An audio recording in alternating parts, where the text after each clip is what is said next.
ಮನೇಲಿ ತುಂಬಾ ಸುಲಭವಾಗಿ ಮೃದುವಾಗಿರುವಂತಹ ಧಾರವಾಡ ಪೇಡಾನ ಮಾಡ್ತಾಯಿದ್ದೀನಿ. ಬೂರ ಸಕ್ಕರೆ ಮಾಡ್ಕೊಳ್ಳೋದಕ್ಕೆ 2 ಕಪ್ ಆಗೋಷ್ಟು ಸಕ್ಕರೆ, ಅರ್ಧ ಕಪ್ ಆಗೋಷ್ಟು ನೀರನ್ನು ಹಾಕಿ ಪಾಕ ತೆಗಿಬೇಕು. ಪಾಕ ಈ ಥರ ಮೇಲೆಲ್ಲ ನೊರೆ ಬರಬೇಕು, ಆಗ ಕರೆಕ್ಟಾಗಿದೆ ಅಂತ ಅರ್ಥ. ಈ ಥರ ನೊರೆ ಬರ್ತಿದೆ ಅನ್ನೋ ಟೈಮಲ್ಲಿ ಸ್ಟವ್ನ ಆಫ್ ಮಾಡಿಕೊಂಡು ಚೆನ್ನಾಗಿ ಇದನ್ನು ಮಿಕ್ಸ್ ಮಾಡ್ಕೊಳ್ತಾ ಬರಬೇಕು. ಇದೆಲ್ಲ ಸ್ವಲ್ಪ ಉದುರುದ್ರಾಗಿ ರವೆ ರೀತಿಯಾಗಿ ಆಗುತ್ತೆ. ಬಿಸಿ ಇರುವಾಗಲೇ ಚೆನ್ನಾಗಿ ಮಿಕ್ಸ್ ಮಾಡಬೇಕು. ನಂತರ ಜರಡಿ ಆಡಿಕೊಂಡ್ರೆ ನಮಗೆ ಬೂರ ಸಕ್ಕರೆ ರೆಡಿ ಆಗುತ್ತೆ. ಒಂದು ಪಾತ್ರೆಗೆ 3 ಕಪ್ ಆಗೋಷ್ಟು ಹಾಲಿನ ಪುಡಿನ ಹಾಕ್ಕೊಂಡು ಸ್ಟವ್ನ ಸಿಮ್ಮಲ್ಲೇ ಇಟ್ಟು ಇದನ್ನು ಚೆನ್ನಾಗಿ ಈ ರೀತಿ ಬ್ರೌನ್ ಕಲರ್ ಬರೋವರೆಗೂ ಫ್ರೈ ಮಾಡ್ಕೋಬೇಕು. ತುಪ್ಪ ಏನೂ ಸೇರಿಸೋದು ಬೇಡ, ಈ ರೀತಿ ಡ್ರೈ ರೋಸ್ಟೇ ಮಾಡ್ಕೋಬೇಕಾಗತ್ತೆ. ನಾನಿಲ್ಲಿ ಪಾತ್ರೆ ಒಂದು ಹಿಡಿಲಿಲ್ಲ ಅಂತ 2 ಪಾತ್ರೆಗೂ ಅರ್ಧ ಹಾಕ್ಕೊಂಡು ಈ ರೀತಿ ಕಲರ್ ಚೇಂಜ್ ಆಗೋವರೆಗೂ ಫ್ರೈ ಮಾಡಿ ಇಟ್ಕೊಂಡಿದ್ದೀನಿ.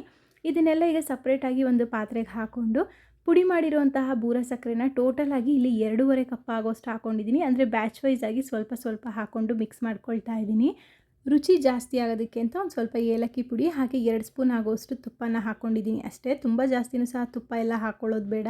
ಕಾಯಿಸಿ ತಣ್ಣಗಾಗಿರುವಂತಹ ಹಾಲನ್ನು ಸ್ವಲ್ಪ ಸ್ವಲ್ಪನೇ ಹಾಕ್ಕೊಂಡು ಮಿಕ್ಸ್ ಮಾಡ್ಕೊಳ್ತಾ ನಮಗೆ ಉಂಡೆ ಬರ್ತಾ ಇದೆ ಅನ್ನೋ ಟೈಮಲ್ಲಿ ಹಾಲು ಹಾಕೋದನ್ನು ನಿಲ್ಲಿಸಿ ಚೆನ್ನಾಗಿ ಮಿಕ್ಸ್ ಮಾಡಿ ಈ ರೀತಿಯಾಗಿ ಉಂಡೆ ಮಾಡಿಕೊಂಡು ಬೂರ ಸಕ್ಕರೆ ಒಳಗಡೆ ಚೆನ್ನಾಗಿ ಡಿಪ್ ಮಾಡಿಕೊಂಡ್ರೆ ಮನೇಲೇ ಮಾಡಿರುವಂತಹ ಮೃದುವಾದ ಧಾರವಾಡ ಪೇಡ ರೆಡಿ ಆಗುತ್ತೆ. ವಿಡಿಯೋ ಇಷ್ಟ ಆಗಿದ್ರೆ ಲೈಕ್ ಮಾಡಿ, ಫಾಲೋ ಮಾಡಿ.